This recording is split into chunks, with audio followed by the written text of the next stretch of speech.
नमस्कार दोस्तों। आज द जियो एज में आपका स्वागत है और मैं हूं आपका होस्ट उमेश। आज हम एक ऐसे टॉपिक पर बात करेंगे जो हर किसी के दिल को सकता है। वेल्थ डिस्पैरिटी जो इस दुनिया में है। एक तरफ बिलियनर्स अपनी शान और शौकत दिखाते हैं, वे अनइमेजिनेबल अमाउंट्स ऑफ पैसा खर्च कर देते हैं, जैसे कि जेफ बेजोस की बिलियंस ऑफ डॉलर्स की शादी, और दूसरी तरफ आम आदमी अपने रोज के खर्चे पूरे करने के लिए स्ट्रगल कर रहा है। सोचिए, एक तरफ दुनिया के सिर्फ 1% लोगों के पास आधी वेल्थ से ज़्यादा है, और दूसरी तरफ 10% लोगों के पास अपने बेसिक नीड्स पूरी करने के भी पैसे नहीं है।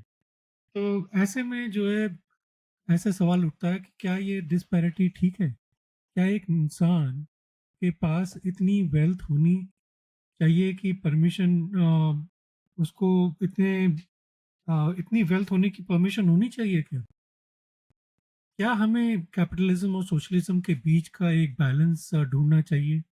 आज हम ये सब एक्सप्लोर करेंगे और समझने की कोशिश करते हैं कि क्या स्टेट को गरीब लोगों को सपोर्ट करना चाहिए, जब प्राइवेट सेक्टर सिर्फ रिच अमीर और ज़्यादा अमीर बनाने की चेष्टा में रहता है। तो दोस्तों, बने रहिए मेरे साथ, क्योंकि आज का डिस्कशन बहुत ही आई ओपनिंग होने वाला है। तो सबसे पहले बात करते हैं लैविश स्पेंडिंग जो बिलियनर्स के बारे में द्वारा होती है। अ, उनकी एक्स्ट्रावेगेंट लाइफस्टाइल है। जेफ बेजोस का अगर रिसेंटली देखें, मिलियंस ऑफ डॉलर्स उन्होंने खर्च किए अपनी शादी में। वो अंबानी ने अपनी बेटी बेटे की शादी में जो है बिलियंस और मतलब मिलियंस ऑफ डॉलर्स खर्च किए। ये सब मतलब क्या है? जेफ बेजोस की बात करें तो उनके पास एक यॉट भी है जो मिलियंस ऑफ डॉलर्स का है। अ, एक टाइम उसको चलाने की कीमत 200,000 डॉलर्स लगता है उसके गैस की। उस ये यॉट जो है बड़ी है, और इसके एक हेलीपैड भी है। आई थिंक 500 मिलियन डॉलर की है ये यॉट। उसमें स्विमिंग पूल भी है, एक मिनी सबमरीन भी है। और अब वो वीनस में अपनी, जैसे अभी उन्होंने शादी भी करी, वो भी मतलब मिलियंस ऑफ डॉलर्स उसमें लगे। तो ये लोग मतलब ये तो ये रहे कि मतलब इतना खर्चा ये लोग करते हैं। जेफ बेजोस की अगर देखें तो 100 बिलियन डॉलर्स के से ज़्यादा उनकी नेटवर्थ है भाई। टेस्ला के बारे में देख लो, जो एलॉन मस्क है, उनकी बिलियंस ऑफ डॉलर्स की नेटवर्थ है। तो इमेजिन कीजिए कि एक तरफ दुनिया भर के लोग इन्फ्लेशन से परेशान हैं, और दूसरी तरफ ये एक्स्ट्रावेगेंजा जो है हम देख रहे हैं। ये सिर्फ एक एग्जाम्पल नहीं है। अब इलॉन मस्क की जो वेल्थ है, वो एक टाइम पे जो है 250 बिलियन डॉलर से ज़्यादा हो चुकी थी। एक ऐसे अमाउंट जो समझना भी मुश्किल है। अगर मस्क अपने वेल्थ का सिर्फ 1% डोनेट करे, तो वो मिलियंस ऑफ लोगों को मतलब अ, उनकी ज़िंदगी बदल सकता है। तो एक और एग्जांपल लेते हैं। यहाँ पे लूकस वॉल्टन जो सिर्फ इनहेरिटेंस से 34 बिलियन डॉलर्स का मालिक बन बैठे हैं। ये वेल्थ उन्होंने अर्न नहीं किए, बस इनहेरिट किए। बिलियनर्स जैसे वॉल्टन और मस्क अपने पैसे लग्जरी आइटम्स में खर्च करते हैं, जैसे प्राइवेट आइलैंड, स्पेस ट्रैवल और एक्सक्लूसिव पार्टीज, जबकि दुनिया के आधे लोग पॉवर्टी में जी रहे हैं। ये एक और एग्जांपल लेते हैं, मुकेश अंबानी के हमने बात करी। उनका एंटीला जो है 15,000 करोड़ का उसकी कीमत है।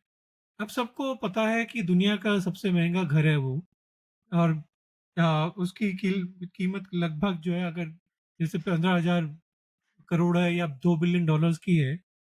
इस घर में 27 फ्लोर हैं, स्नो रूम्स हैं, जिस जो मतलब वहाँ पे स्नोफॉल एन्जॉय कर सकते हैं और एक पर्सनल थिएटर भी है जो 50 लोगों को अकोमोडेट कर सकता है।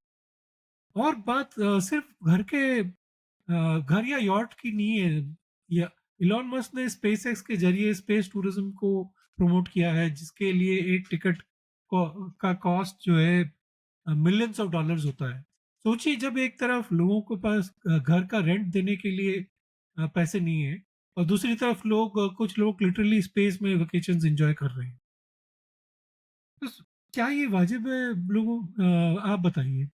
अब देखिए दूसरी अब बात करते हैं कॉमन मैन के स्ट्रगल के बारे में। हर दिन एक नई मुश्किल होती है। पेट्रोल का दाम बढ़ता जा रहा है, ग्रोसरीज महंगी होती जा रही हैं, रेंट देना मुश्किल हो रहा है। एक मिडिल क्लास फैमिली अपने बच्चों की फीस भरने के लिए संघर्ष कर रही है। बिलियंस अपने बिलियनियर्स जो अपने यॉट्स और प्राइवेट जेट्स में मज़े कर रहे हैं। वर्ल्ड फूड प्रोग्राम के मुताबिक 824 मिलियन लोग हर रात भूखे सो रहे हैं। एक मिडिल क्लास फैमिली अपने बच्चों की फीस भरने के लिए संघर्ष कर रही है, जबकि बिलियनर्स अपने यॉट्स और प्राइवेट जेट्स में मजे कर रहे हैं। एक शॉकिंग स्टैटिस्टिक्स ये भी है कि दुनिया के बॉटम 90% लोग जब $1 अर्न करते हैं, उसकी उसी वक्त एक बिलियनर 1.7 मिलियन कमा रहा है। ये गैप सिर्फ फाइनेंशियल नहीं है, ये इमोशनल और साइकोलॉजिकल भी है। जब आम आदमी अपने बेसिक नीड्स पूरी नहीं कर पाता, तब वो होपलेसनेस फील करता है। और एक और अगर शॉकिंग स्टैटिस्टिक्स की बात करें, अ, लोग दुनिया में लगभग बॉटम 50% लोग सिर्फ 2% ग्लोबल वेल्थ ओन करते हैं। और ये सिर्फ डेवलपिंग कंट्रीज तक सीमित नहीं है। डेवलप्ड कंट्रीज में भी पॉवर्टी बढ़ती जा रही है। अमेरिका जैसे देशों में भी 37 मिलियन लोग फूड इनसिक्योरिटी फेस करते हैं। अगर हम इंडिया की बात करें, तो इंडिया में अम, अभी बेसिक हेल्थ केयर फैसिलिटीज तक एक्सेस नहीं हो पाती है कई लोगों को। एक सर्वे के मुताबिक इंडिया में हर साल लगभग 63 मिलियन लोग हेल्थ केयर एक्सपेंसेस की वजह से पॉवर्टी लाइन के नीचे चले जाते हैं। सोचिए जब एक तरफ अंबानी अपने घर में स्नो रूम बनवा रहा है, मिलियंस ऑफ डॉलर्स अपने बेटे की शादी में खर्च कर रहा है, और दूसरी तरफ एक गांव का आदमी अपनी बीमारी का इलाज करने के लिए अपनी जमीन बेच रहा है। तो ये सब ठीक नहीं लगता दोस्तों। अब चलो नेक्स्ट बात करते हैं कैपिटलिज्म वर्सेस सोशलिज्म की। अब सवाल उठता है, क्या कैपिटलिज्म ही इसका सॉल्यूशन है?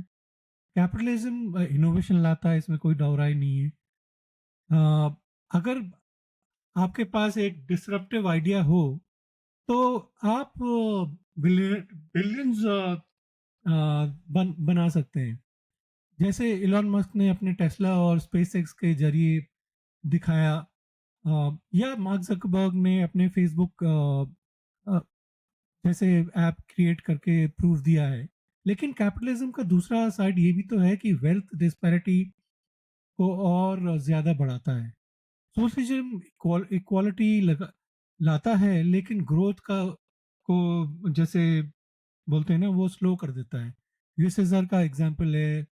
उन्होंने सोशलिज्म को अडॉप्ट किया, लेकिन इकोनॉमिक स्टैग्नेशन का उनको सामना करना पड़ा। ऑक्सफैम का रिपोर्ट के मुताबिक अगर देखें तो बिलियनियर्स वेल्थ का 60% इनहेरिटेंस या क्रोनिज्म कैपिटलिज्म से आता है। इसका मतलब ये है कि वेल्थ अर्न्ड नहीं होती, ये उनको मिलती है मोनोपोलीज या कनेक्शन के थ्रू। ये सिस्टम उनको अनफेयर, एक तरह से बहुत ही अनफेयर है, जबकि आम आदमी अपनी मेहनत से बेसिक नीड्स भी पूरी नहीं करता। क्या हम एक हाइब्रिड सिस्टम की ज़रूरत नहीं है, जो दोनों को बैलेंस करे?